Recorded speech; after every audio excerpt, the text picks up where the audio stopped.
नमस्कार दोस्तों, एक बार फिर से स्वागत है आप सभी का अतुल्य आर्यस के इस डिजिटल प्लेटफॉर्म पर। तो दोस्तों, जैसा कि हमने शुरू किया था राजस्थान का जिला दर्शन, और राजस्थान के जिला दर्शन में हम प्रतिदिन पढ़ रहे हैं एक जिले को, क्योंकि राजस्थान के जिलों का पुनर्गठन होने के बाद में 2023 में जो हुआ था, उसके बाद में भी जो जिलों की संख्या है वो 50 हो गई है।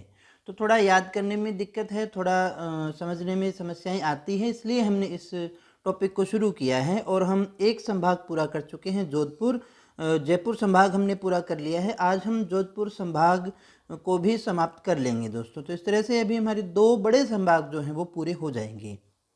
जोधपुर संभाग में हम देखें तो जोधपुर जिला है, जोधपुर ग्रामीण है, फलौदी है, बालोतरा है, बाड़मेर है, और अभी हमारा एक बचा था जैसलमेर। बाकी सारे हम अच्छे से कर चुके हैं। अगर आपने वो वीडियोस नहीं देखी है तो प्लेलिस्ट में जा कर के देख सकते हैं। बहुत ही अच्छी क्लासेस चल रही है, बहुत ही अच्छा नॉलेज आपको यहाँ पर दिया जा रहा है, और बिल्कुल क्लास नोट्स आपको यहाँ पर प्रोवाइड करवाए जा रहे हैं। और इनकी पीडीएफ भी आपको टेलीग्राम पे समय समय पर मिलती रहती है। जैसे ही एक संभाग पूरा होता है तो पीडीएफ आपको डाल दी जाती है, और एक संभाग पूरा होने के बाद में एक संभाग की कंबाइंड जो वीडियो है वो भी आपको प्रोवाइड करवाई जाती है। तो कल जो हमारी वीडियो रहेगी वो पूरे संभाग को हम एक साथ भी देखेंगे, और अभी हम जो डिस्कस करेंगे वो करेंगे जैसलमेर ज़िले के विषय में। तो यहाँ जैसलमेर की अगर हम लोकेशन को देखें तो ये हमारा जैसलमेर रह गया। और ज़िलों में बात करें तो सिर्फ जोधपुर संभाग से ही इसकी सीमाएं लगती हैं, क्योंकि इधर तो हमारे रह गया देखिएगा पाकिस्तान। तो पाकिस्तान के साथ अंतर्राष्ट्रीय सीमा जो है वो इसकी लगती है। वैसे जैसलमेर की सीमा जो है पाकिस्तान के साथ में सबसे ज़्यादा लगती थी। थोड़ी अभी फलौदी की लगने लग गई, इसलिए थोड़ा इसमें चेंज आ गया, लेकिन फिर भी सबसे बड़ी अंतर्राष्ट्रीय सीमा वाला ज़िला कौन सा है हमारा, वो जैसलमेर ही है दोस्तों। तो जैसलमेर के साथ देखिएगा जोधपुर संभाग के ही फलौदी एक जिले की सीमा लगती है, दूसरी जोधपुर ग्रामीण की सीमा लगती है, तीसरी बालोतरा की, और एक हमारे बाड़मेर की सीमा जो है वो जैसलमेर जिले के साथ में लगती है दोस्तों। यहाँ मानचित्र में आप इसको देख सकते हैं। तो काफ़ी बड़ा जिला है। यहाँ देखिएगा सांस्कृतिक भौगोलिक दृष्टि से ये बहुत ज़्यादा इम्पोर्टेंट है, और बहुत सारी फिजिकल टोपोग्राफी आपको यहाँ पर देखने को मिलेगी। फिजिकल स्ट्रक्चर यहाँ की थोड़ी अलग प्रकार की है। रेगिस्तान है, सम है, बहुत सारी चीज़ें हमें यहाँ पर सीखने वाली है। बहुत सुंदर सुंदर हवेलियाँ भी हैं यहाँ पर। तो जैसलमेर ज़िले की अगर हम बात करें तो ये देखिएगा जैसलमेर ज़िले में रामगढ़ आता है। जैसलमेर ये ज़िला मुख्यालय रह गया। सम बहुत इंपॉर्टेंट स्थान रह गया। फतेहगढ़ रह गया, पोखरण रह गया, भाणियाना रह गया, और फलसुंड रह गया। ये मुख्य स्थान यहाँ के रह गए। अब एक एक करके हम इन चीज़ों को डिस्कस करते हैं। सबसे पहले हम बात करें कि जैसलमेर ज़िले के संस्थापक कौन रहे हैं, जिसने इसकी सर्वप्रथम स्थापना की थी दोस्तों। तो वो भाटी राव जैसल के द्वारा की गई थी। तो जैसलमेर ये जो जिला है इसके संस्थापक कौन माने जाते हैं, भाटी राव जैसल को माने जाते हैं। क्षेत्रफल के आधार पर अब भी सबसे बड़ा जिला कौन सा है, सबसे बड़ा जिला यही है। हालांकि इसमें से देखिएगा फलौदी को अलग कर दिया गया, कुछ स्थान वहाँ उसमें चला गया, कुछ बंटा है, लेकिन उसके बाद में भी क्षेत्रफल के अनुसार सबसे बड़ा जिला आज भी जैसलमेर ही है राजस्थान का। प्राचीन नामों की बात करें इसके लिए, जैसलमेर के लिए मांडधरा, वल्लभ मंडल, मांड प्रदेश। मांड जो शब्द आता है वो विशेषतः जैसलमेर के लिए ही होगा। जब भी हम मांड गायिका की बात करें, मांड शैली की बात करें, मांड प्रदेश की बात करें, तो हमारा आंसर सदैव कौन सा रहेगा, जैसलमेर ही रहने वाला होगा। जैसलमेर की नोक तहसील की 7 पंचायतें थी। 2023 में इन्हें फलौदी में शामिल कर दिया गया। फिर भी अभी हमने बात की, उसके बाद में भी अभी तक ये सबसे बड़ा है।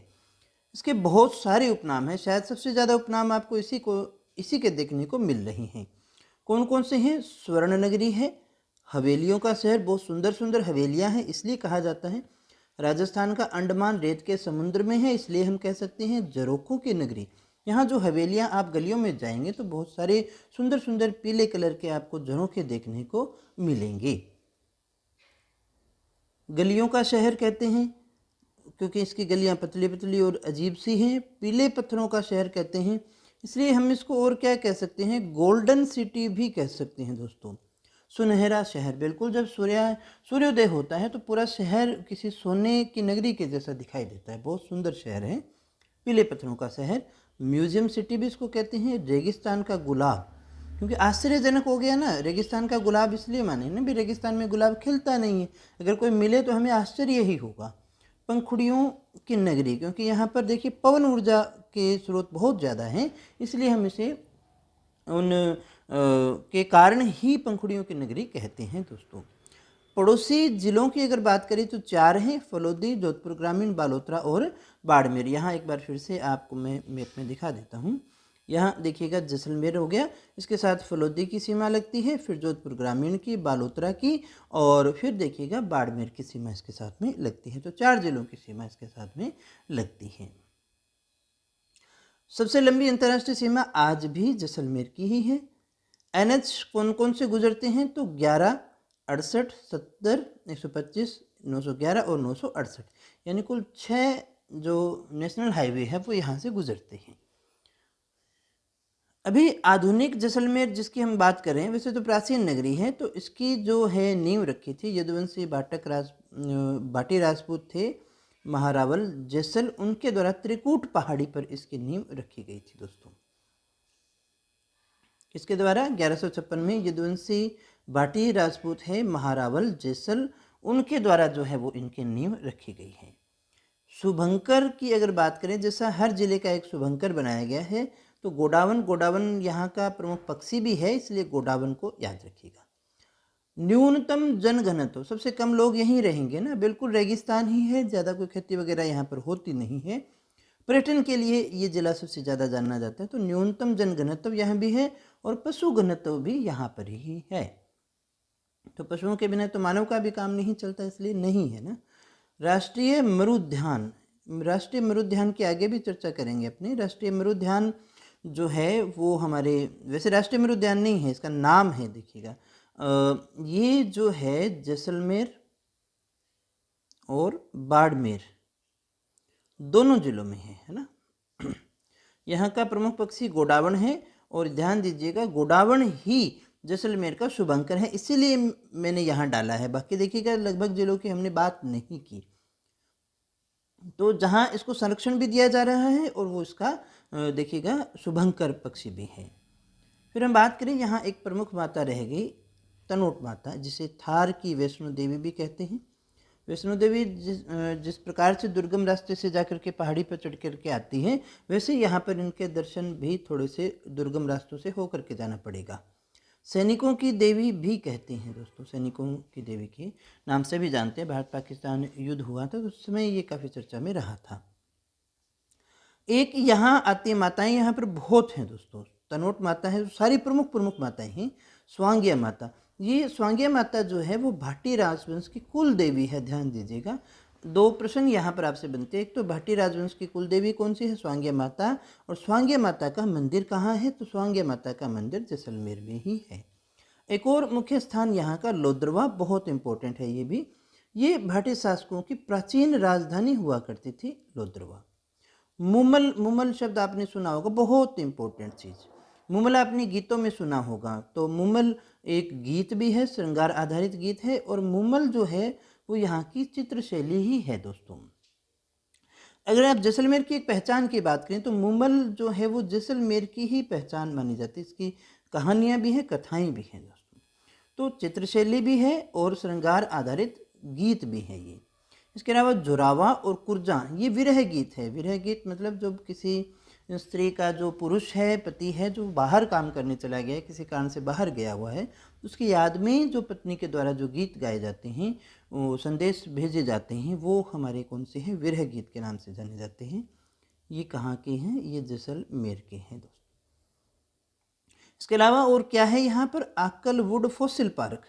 अब नाम में ही है, आकल गांव में है, वुड मने देखिए लकड़ी, फॉसिल मने जीवाश्म, तो ये लकड़ी के जीवाश्म पार्क हैं। तो यानी यहाँ पर लकड़ी के हमें जीवाश्म मिले हैं, जीवाश्म उद्यान हमारा रह गया। तो किसके मिले हैं, 18 करोड़ वर्ष पुराने पेड़ पौधों के जीवाश्म यहाँ पर हमें मिलते हैं। और ये जो पेड़ पौधे मिले हैं, ये कहा जाता है कि समुद्री पेड़ पौधों के जैसे लगते हैं, तो इसका मतलब यहाँ पर कभी टेथी सागर हुआ करता था, उसके प्रमाण हैं जिसको अपने मानते हैं। एक मरु मेला, मरु महोत्सव या मरु मेला माघ पूर्णिमा को लगता है, ये याद रखिएगा। 1979 से 79 से पर्यटन विभाग की ओर से इसको प्रारंभ किया गया था। थार महोत्सव, मरु महोत्सव, ये सारे इम्पोर्टेंट होते हैं दोस्तों, तो ये तो आप इम्पोर्टेंट है, अच्छे से याद करिएगा। मरु महोत्सव, मरु मेला माघ पूर्णिमा को लगता है। सर्वाधिक तापांतर वाला जिला यानी ताप में अंतर, ताप में अंतर कौन सा? न्यूनतम और अधिकतम, यानी मैक्सिमम कितना ताप हो सकता है, कम से कम कितना हो सकता है, दोनों के बीच का गैप। तो सर्वाधिक तापांतर वाला जिला भी कौन सा है? यही है। सर्वाधिक व्यर्थ भूमि वाला क्षेत्र भी कौन सा है? यही है। व्यर्थ यानी बेकार बंजर भूमि पड़ी है जो किसी काम में नहीं आ रही है। हालांकि अब उस सभी भूमि को जो है वो काम में लिया जा रहा है। किस रूप में? वहाँ पर सोलर प्लांट लगा करके इसको काम में लिया जा रहा है, यानी खेती रहने के हिसाब से तो वो ठीक नहीं है, लेकिन उस काम में उसको लिया जा रहा है। एक और स्थान हमारा बागेवाला।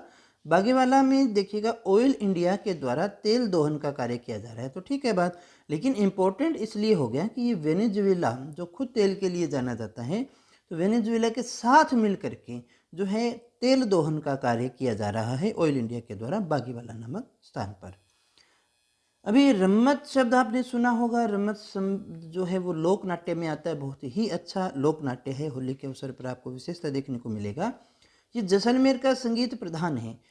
इसको आपने बीकानेर में भी पढ़ रखा होगा। हालांकि प्रसिद्ध रम्मत जो है वो बीकानेर की है, लेकिन रम्मत का जो प्रारंभ हुआ था वो जैसलमेर में ही हुआ था, ये याद रखिएगा।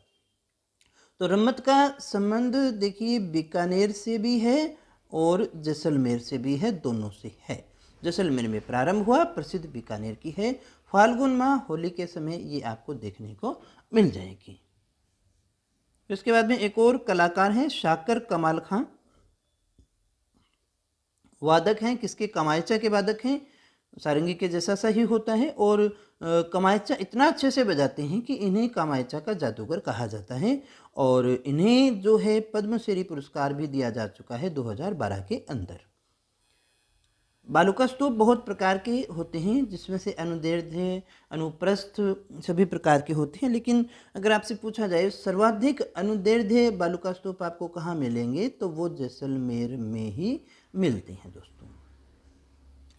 क्रांतिकारी घटनाओं को जब पढ़ते हैं तो एक मुख्य नाम आता है हमारे सामने, सागरमल गोपा एक प्रसिद्ध क्रांतिकारी थे, और हमने छोटी क्लासेज में इनका पाठ भी पढ़ा होगा, जिसमें उन्हें जो है जेल के अंदर ही यातनाएं देते हुए तेल डाल करके जिंदा जला दिया जाता है। बहुत क्रूर यातनाएं वहाँ के पुलिस प्रशासन के द्वारा इनको दी गई थी। तो सागरमल गोपा भी काफ़ी इम्पोर्टेंट है हमारे लिए, और ये सागरमल गोपा का संबंध भी जैसलमेर से ही है। क्यों किया गया इनके साथ? इन्होंने कुछ ग्रंथ लिखे थे, और उन ग्रंथ से ही सरकार को चिंता हुई और उन्होंने ऐसे कार्य किए थे। तो उनकी रचनाएं जो हैं वो थी जैसलमेर में गुंडा राज। अब बताओ ऐसे लिखेंगे तो क्या होगा, है ना? सरकार नाराज हो गई। आज़ादी के दीवाने और रघुनाथ सिंह का मुकदमा, ये इनकी प्रसिद्ध रचनाएं हैं। यहाँ रचनाओं से संबंधित प्रश्न आने की संभावना थोड़ी ज़्यादा है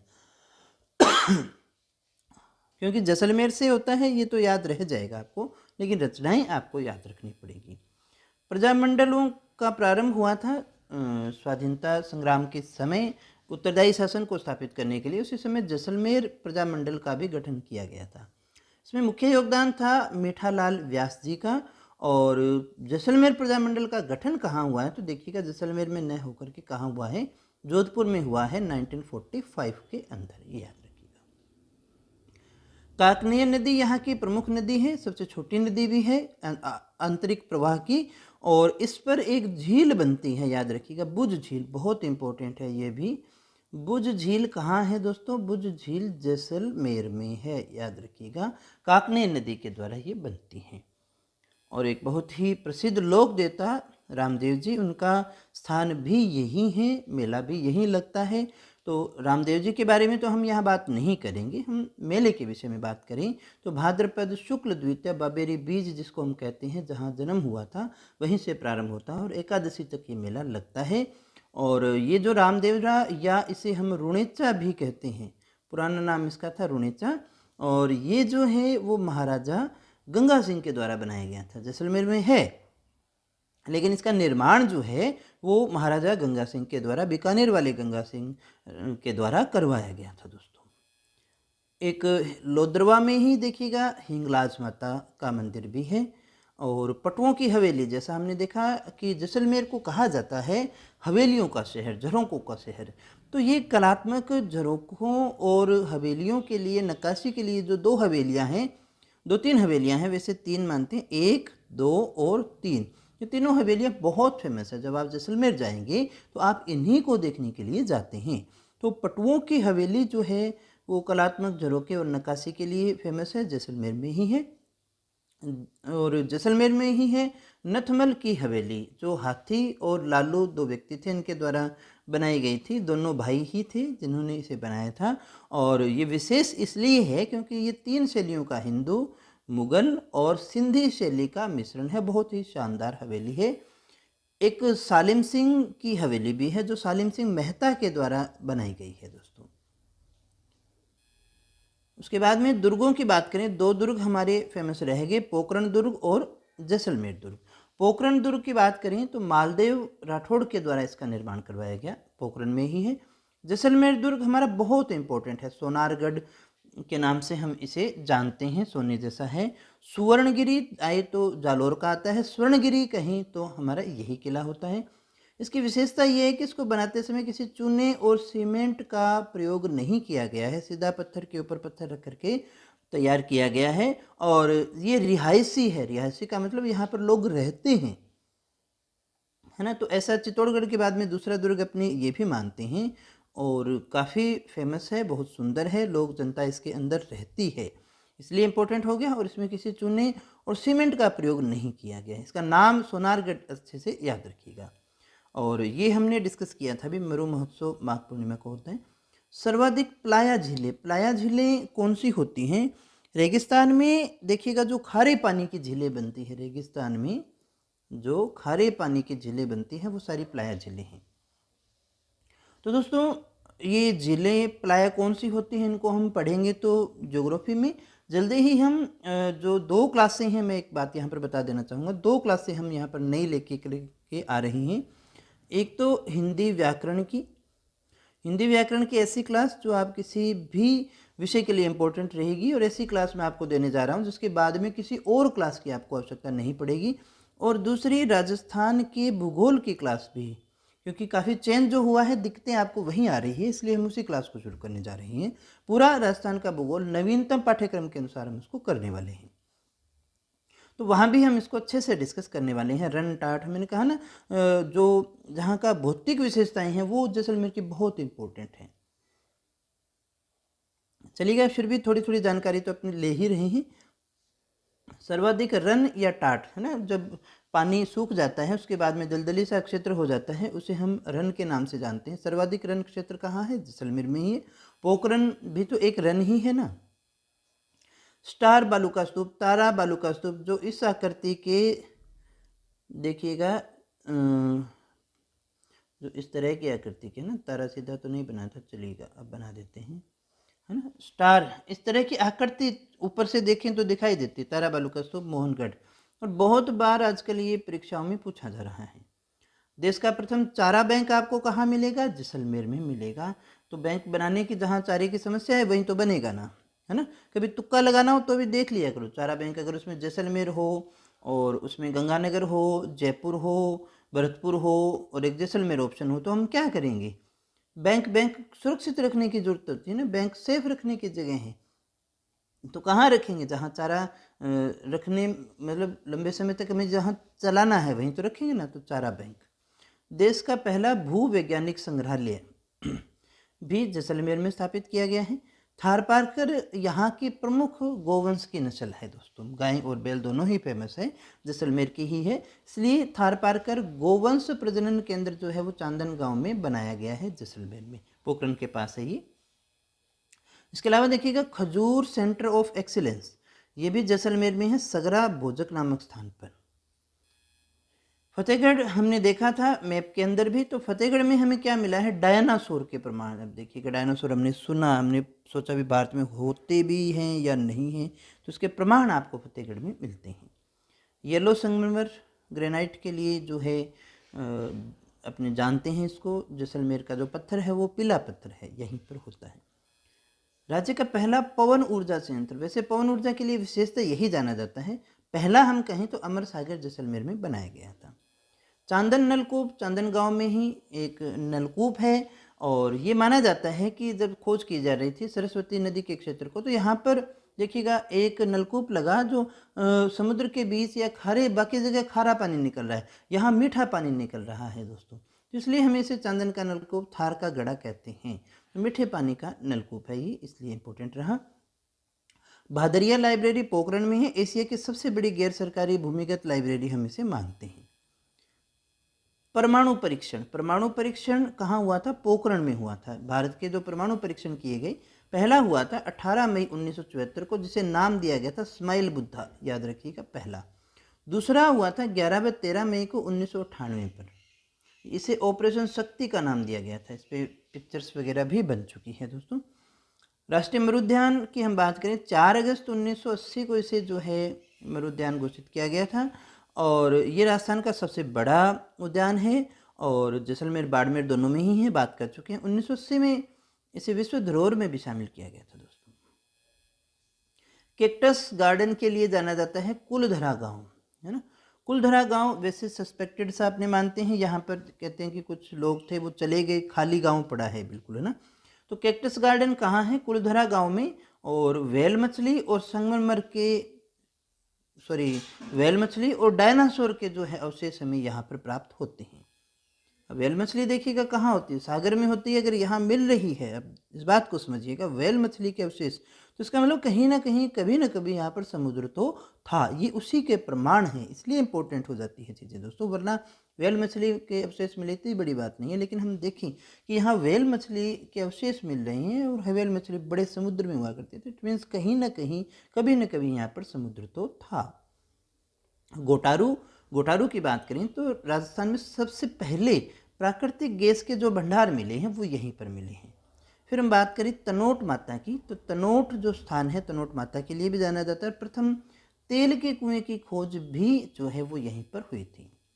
राजस्थान का थंडरबोल्ट किसे कहते हैं? तो सम को ही कहते हैं। बिल्कुल पूरी तरह से ये वनस्पति रहित क्षेत्र है, इसलिए भी कहते हैं। यहाँ है डेजर्ट नेशनल पार्क, सम में ही है, और ये पूर्णतया वनस्पति रहित है, कोई वनस्पति आपको यहाँ देखने को नहीं मिलती। जैसलमेर का प्रसिद्ध नृत्य भी है हिंडोला नृत्य। अगर आपसे पूछा जाए हिंडोला नृत्य कहाँ का है, तो जैसलमेर का। अमर सागर झील है जो महाराजा अमर सिंह के द्वारा बनवाई गई थी। यहाँ पे गजरूप सागर भी है, महाराजा गज सिंह और रूप कंवर ये दोनों पति पत्नी थे, तो गज से तो गज ले लिया गया, पत्नी से शब्द लिया गया रूप, और गजरूप सागर से बना दिया गया। रावल गढ़से सिंह के द्वारा गढ़ीसर तालाब बनाया गया, ये बहुत सुंदर है, जैसलमेर की पहचान ही मानते हैं अपने। 1340 में इसे गढ़से सिंह के द्वारा बनवाया गया था। कांकनी नदी जो है आंतरिक प्रवाह की सबसे छोटी नदी हम यहाँ पर मानते हैं। काबोज झील जो है खारे पानी की झील यहाँ पर है। कर्णा भील एक प्रसिद्ध कलाकार है, नड़ वादक है ये। पेपेखा जो है सुरनाई वादक हैं, और सुरनाई इतनी अच्छे से बजाते हैं कि इन्हें सुरनाई के जादूगर कहते हैं। खड़ीन क्या है? खड़ीन है पालीवाल ब्राह्मणों की तकनीक है, खेती करने के लिए इस्तेमाल करते हैं। जब बारिश होती है तो छोटे छोटे बांध बना लिए जाते हैं ताकि पानी बाहर नहीं जाए, और पानी एकत्रित करके रोक लेते हैं, तो वो भूमि जो है थोड़ी दलदली सी और नम भूमि हो जाती है जहाँ पर खेती की जाती है दोस्तों। इसके अलावा उज्ज्वला क्षेत्र है, यहीं का है जैसलमेर का, जो आखेट निषिद्ध क्षेत्र है दोस्तों। गणगौर यहाँ की फेमस है जैसलमेर की, किस लिए? क्योंकि यहाँ गौर जो आती है वो बिना इसर के आते हैं। बाकी सभी जगह इसर और गणगौर दोनों की होती है सवारी, यहाँ सिर्फ बिना इसर के गणगौर होती है। 70 डिग्री पूर्वी देशांतर रेखा जैसलमेर से गुजरती है। पोखरण में है विश्व का सबसे बड़ा भूमिगत पुस्तकालय भी हमने पढ़ा। लोद्रवा बहुत इंपॉर्टेंट स्थान है, हिंगलाज माता चिंतामणि पार्श्वनाथ का मंदिर है। और मुमल की मेढ़ी, ये ढह है दोस्तों, मुमल की मेढ़ी यानी मुमल का महल है यहाँ पर।